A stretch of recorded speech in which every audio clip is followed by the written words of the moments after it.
This object was discovered thousands of years after it was made, and it immediately confused experts. The precision is impossible for its era, the materials don't match the technology of the time, and even today, no explanation fully adds up. Join us and let's uncover the 2,200-year-old mystery experts still can't explain. Let's go. Number 11. The Antikythera mechanism. Around 2,000 years ago, a Greek ship sank near Antikythera Island. When divers recovered the wreckage in 1901, they found something impossible. Among the amphorae and statues sat a corroded bronze mechanism that looked like clockwork. Not simple gears, complex, precise mechanical computing that predicted eclipses, tracked planetary positions, and calculated the timing of the Olympic Games. Nothing comparable appeared in human technology for another 1,400 years.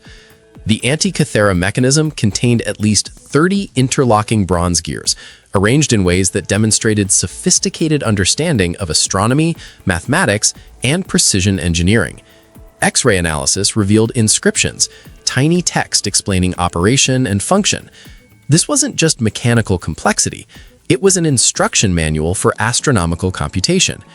Think about the knowledge required to build this. You need mathematical models of planetary motion. You need metallurgy capable of producing precisely shaped gears. You need astronomical observations spanning generations to verify your calculations. You need a cultural context where this knowledge has value, where someone commissions this device and someone else knows how to use it. Ancient Greece had that knowledge, apparently, then lost it. The mechanism represents a technological peak that collapsed. After Rome fell, European technology regressed.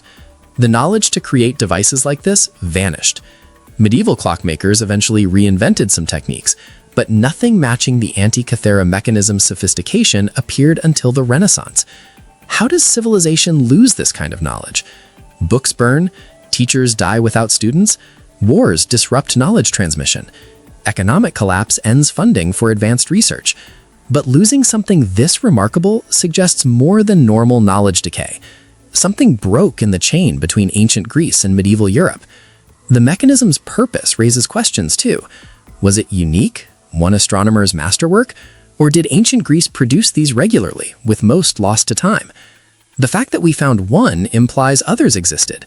You don't achieve this level of complexity on your first attempt. Someone iterated, improved, perfected, which means more of these devices probably existed, now sitting in shipwrecks or corroded beyond recognition. What we can say for certain is that our ancestors were smarter and more capable than we give them credit for. They lacked modern materials and tools, but compensated with skill and knowledge. The Antikythera mechanism proves ancient technology could match modern sophistication in specific applications. It also proves how easily knowledge disappears when civilizations fail. Number 10. Crooked Forest. Poland has a forest that looks like it escaped from a fantasy novel. About 400 pine trees grow in a specific area near Gryfino, and every single one bends in the same direction at the base, before straightening out and growing normally upward. The curve is smooth, deliberate-looking, like someone took a sapling and carefully trained it into a J shape before letting it grow tall. Nobody knows for certain why they're curved. The trees were planted around 1930, which means whoever shaped them is likely dead, taking their methods and motivations to the grave.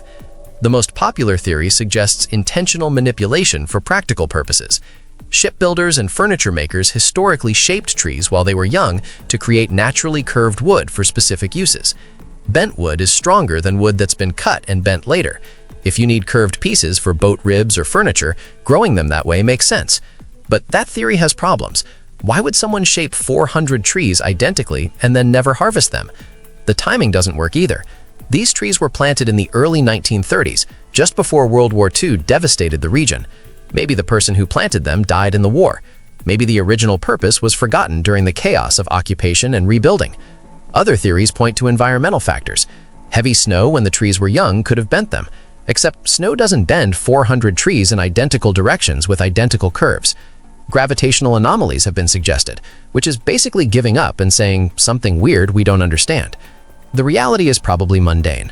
Someone planted these trees with a specific plan, used some horticultural technique to shape them during their early growth, and then circumstances prevented the completion of whatever project required curved pine trees. But the mystery persists because the trees themselves are so visually striking. Walking through the crooked forest feels surreal. The uniformity of the curves creates an almost artificial appearance, like someone installed identical sculptures rather than growing living trees. Photography doesn't quite capture the strangeness of standing among them, seeing the pattern repeat in every direction. The forest attracts tourists and photographers precisely because it looks impossible, even though we know it's not. It's just shaped by human hands in ways we can no longer fully explain. I'm going to ask you a simple question. Are you a naturally curious person? If you're watching, I'm pretty sure the answer is yes. This space is made for people like us. To ensure you're always part of this community and receive all our latest discoveries, you just need to do one thing: subscribe to the channel. It's the best way to stay connected with us. Okay, now that you're part of our Legion of the Curious, let's move on to the next item. Number 9. The Caucasus megaliths. The Caucasus Mountains hide something that makes archaeologists uncomfortable. Scattered through the valleys and peaks are thousands of megalithic structures that nobody built, or at least nobody we can identify. Stone dwellings sealed with rock plugs, filled with bronze tools, ancient jewelry, and pottery that suggests a civilization operating at a sophistication level we didn't think existed in that region during that time period. The structures follow patterns found worldwide. Similar architectural approaches appear in completely unconnected geographic areas. How did people separated by oceans and mountains arrive at identical building techniques? The standard answer involves independent invention, humans solving similar problems with similar solutions. But when the solutions are this specific, this technically demanding, that answer starts feeling insufficient. Inside these mountain tombs, researchers found evidence of metalworking, trade networks, artistic traditions. Whoever lived here wasn't primitive. They worked bronze, created intricate designs, established systems sophisticated enough to leave archaeological evidence thousands of years later. Then they vanished, leaving only their stone houses and the objects inside them. The stone plugs that sealed the structures present their own puzzle. Massive rocks fitted precisely into doorways, creating seals that lasted millennia. Moving those plugs required significant effort. Why seal buildings so permanently? Were they tombs, storage, religious sites? The answer changes depending on which expert you ask. Similar formations across continents suggest either widespread cultural exchange we haven't documented or parallel development that strains coincidence. Trade routes existed in ancient times, connecting distant civilizations through networks modern people forgot until archaeology rediscovered them. But trade doesn't fully explain architectural convergence. You can trade goods without trading building techniques. The Caucasus structures sit in remote, difficult terrain. Reaching them today requires serious hiking. Building there thousands of years ago meant hauling materials up mountains without modern equipment. The dedication required suggests these sites held major significance. You don't build in inconvenient locations unless you have compelling reasons. What those reasons were remains speculation. Current excavations continue revealing new sites. Each discovery adds information without necessarily adding clarity. The civilization that created these structures left no written records, no clear successor culture, no obvious connections to known historical groups. They existed, they built, they disappeared. The mountains keep their secrets. Number 8. Island of the Dolls. Mexico City has a place that'll mess with your head. Deep in the canals of Xochimilco sits an island covered in dolls. Hundreds of them, maybe thousands, hanging from trees, nailed to walls, perched on fences, dirty, decomposing, missing eyes and limbs. The Island of the Dolls isn't some Halloween decoration. It's a decades-long obsession that turned into one of the creepiest places on Earth. The story goes that a man named Don Julian Santana Barrera moved to the island decades ago. He claimed he found a little girl who had drowned in the canal. Not long after, a doll floated by. He hung it in a tree as a memorial. But that wasn't enough. He kept hanging dolls. For 50 years, he collected them from trash heaps and canals, stringing them up everywhere. He said the girl's spirit wanted them, that the dolls would protect the island and appease her restless ghost. Whether you believe in ghosts or not, something about this place hits different. Visitors report dolls that seem to move when you're not looking directly at them, whispers in the wind that sound like children's voices, eyes that follow you through the trees. Could be suggestion, the power of expectation shaping perception. Or could be that spending decades covering an island in decomposing dolls creates an atmosphere so unsettling that your brain starts finding patterns in the chaos. Don Fulian died in 2001. They found him in the same canal where he claimed the girl drowned, in the exact spot he said he discovered her body. The coincidence adds fuel to the supernatural interpretations. His family maintains the island now, and tourists visit regularly, adding their own dolls to the collection. The place has become a cultural landmark, featured in documentaries and travel shows about the world's creepiest destinations. What makes it genuinely mysterious isn't whether ghosts are real. It's what drove a man to spend half a century in isolation, covering an entire island in dolls because he believed it would satisfy a spirit only he could sense. Mental illness? Grief manifesting in obsessive behavior? Genuine supernatural experience? The dolls can't tell us, but they hang there still, accumulating meaning with each person who visits and projects their own fears onto those empty plastic eyes. Number 7. The Salish Sea Feet. Starting in 2007, something deeply weird started happening along the coastline of British Columbia and Washington state. Human feet, still wearing sneakers, began washing ashore. Not whole bodies, just feet, detached, decomposed, but still laced up in running shoes. Over a dozen of them have turned up, and each discovery sends investigators back to square one. DNA testing linked some feet to suicide victims or accident cases, people who went missing years earlier, their remains finally surfacing in the most unsettling way possible. But here's what keeps everyone up at night. The pattern doesn't make complete sense. Bodies decompose in water, that's normal. But why only feet? Why always in shoes? And why this specific stretch of coastline? Some experts point to how modern running shoes are built. They're buoyant, filled with air pockets and foam that doesn't break down quickly.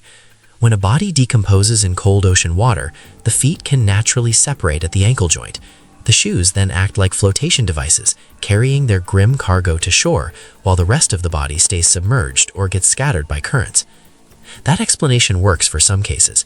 It accounts for the mechanics of how feet detach and float, but it doesn't explain the sheer number of discoveries in one region.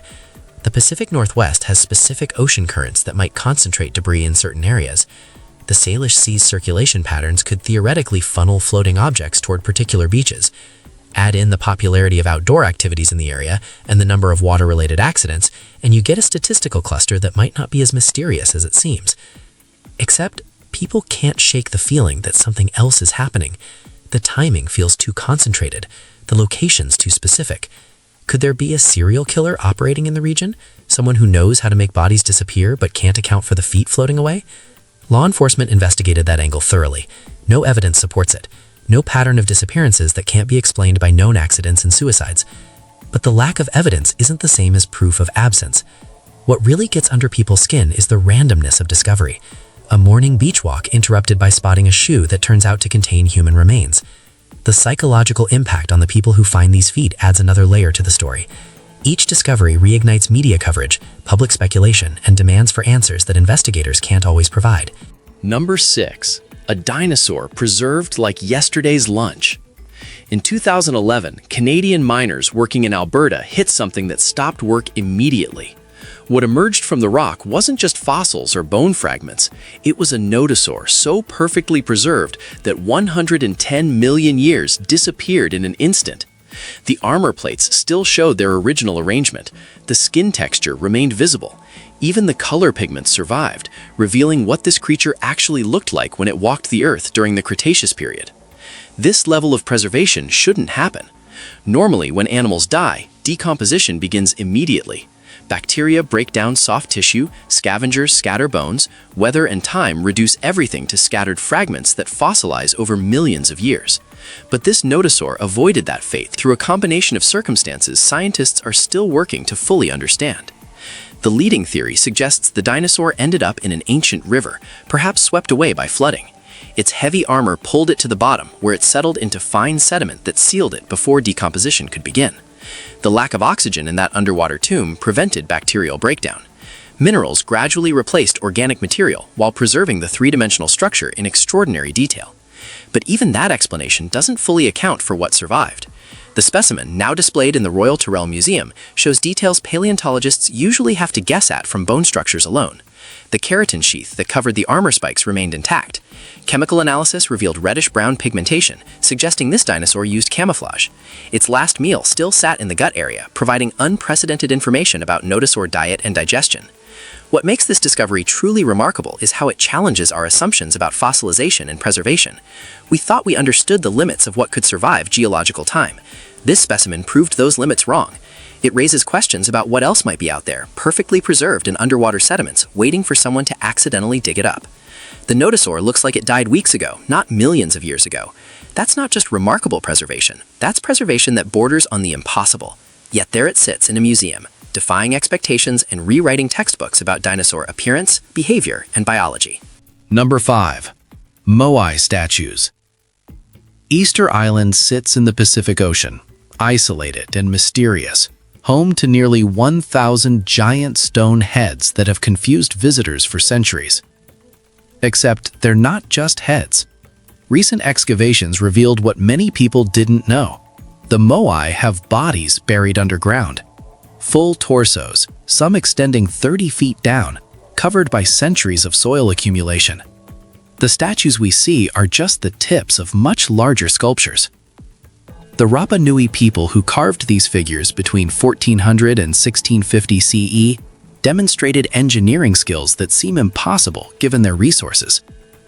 The Moai were carved from volcanic tuff at a quarry called Rano Raraku, then transported across the island to coastal platforms called Ahu.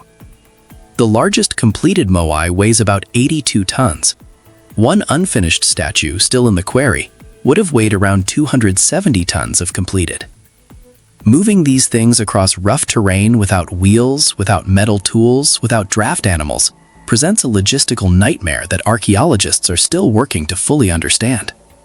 Experiments have shown possible transportation methods. Teams have successfully moved Moai replicas by rocking them side to side in a walking motion, using ropes and coordination. The statue's bottom-heavy design and slight forward lean make this technique feasible. But feasible isn't the same as proven. We know it could work. Whether that's how the Rapa Nui actually did it remains educated guesswork. The buried bodies add complications to the narrative. Why bury so much of the statue? Were they always partially underground, or did erosion and soil deposit gradually cover them? The bodies feature intricate designs and petroglyphs that nobody would see if they were always buried, suggesting the statues originally stood fully exposed. Environmental changes on the island might have buried them over time. Easter Island underwent massive ecological collapse. The Rapa Nui deforested their island to build and move the Moai, creating an environmental disaster that contributed to societal breakdown. Without trees, soil erosion accelerated. The statues might have been gradually buried by sediment that had nowhere else to go. What really gets to people is the cultural dedication required. The Rapa Nui invested enormous resources into creating and transporting these statues. They organized their entire society around Moai construction for generations. When resources became scarce and social tensions increased, Moai building stopped abruptly, with many statues left unfinished in the quarry. The mystery isn't just how they moved the statues. It's why they committed so completely to a project that ultimately contributed to their civilization's collapse. Number 4. The Voynich manuscript. Back in 1912, someone found a manuscript that makes cryptographers want to quit their jobs. The Voynich manuscript sits in Yale's library, mocking everyone who tries to read it. It's written in a language that doesn't exist, filled with drawings of plants nobody's ever seen, and decorated with zodiac symbols that make zero sense. The whole thing feels like someone's elaborate joke, except the joke has lasted over 600 years and nobody's laughing anymore. Carbon dating puts the parchment around 1404 to 1438. The ink tested as genuinely old. This isn't some modern hoax. Someone in medieval times sat down and created this thing with serious dedication. The pages show women bathing in green liquid connected by tubes, plants with roots that twist into impossible shapes, astronomical charts that don't match any sky we know, stars arranged in patterns that defy known constellations. Every page presents new confusion. The writing system looks consistent, like an actual language with grammar and structure. Statistical analysis shows it has too much complexity to be random nonsense, but too much weirdness to match known languages. Some letters appear only at the start of words. Others cluster in ways that suggest meaning. The whole thing follows rules, but nobody knows what those rules are. Linguists have tried everything: computational analysis, frequency distribution, pattern matching against every known language family. Nothing works. The text refuses to reveal its secrets. Some experts think it's an elaborate cipher. Others suggest it's a constructed language, maybe created for privacy or as a thought experiment. A few believe it documents genuine knowledge in a system we've lost. The plant illustrations add another layer of mystery. Botanists can't identify most of them. Some look vaguely like real plants, but with extra parts or wrong proportions.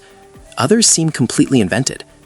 Are they symbolic, allegorical, from somewhere we haven't explored, or just the imagination of someone who really committed to their weird project? What makes this genuinely frustrating is that the manuscript clearly meant something to someone. People don't spend years creating elaborate nonsense. The care taken in its production suggests value, purpose, intent. Somewhere in history, at least one person could read this book and understood what it said. That knowledge died with them, leaving us with pages we can see but not comprehend. Modern AI and machine learning have taken shots at decoding it. No luck.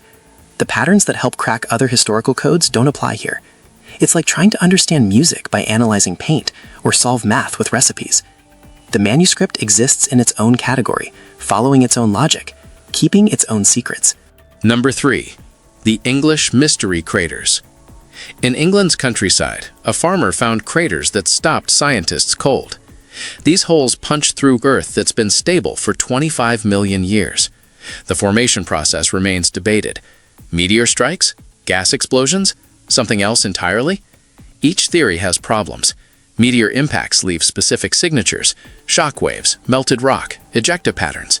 These craters don't match. The angles are wrong. The distribution doesn't fit impact dynamics. If meteors created them, they behaved unlike any meteors we've studied. Gas explosions provide an alternative explanation: underground methane or other gases building pressure until the surface ruptures. But geological surveys don't show the required gas deposits. The rock composition doesn't indicate volcanic or hydrothermal activity. The craters just exist without obvious cause. What makes geologists uncomfortable is the age combined with the mystery. 25 million years is recent in geological terms. We understand Earth processes from that period. Modern geology can explain most features from that era. These craters refuse explanation, which suggests we're missing something fundamental about how our planet works. The size and shape add complications. They're too regular to be random, but too irregular to show obvious pattern. They cluster without clear organizing principle. Some theories propose they're much older than the surrounding landscape, ancient impacts exposed by erosion, but that doesn't match the geological evidence. Others suggest they formed through mechanisms we haven't discovered yet, natural processes that operate under conditions we don't fully understand. Science advances by explaining mysteries.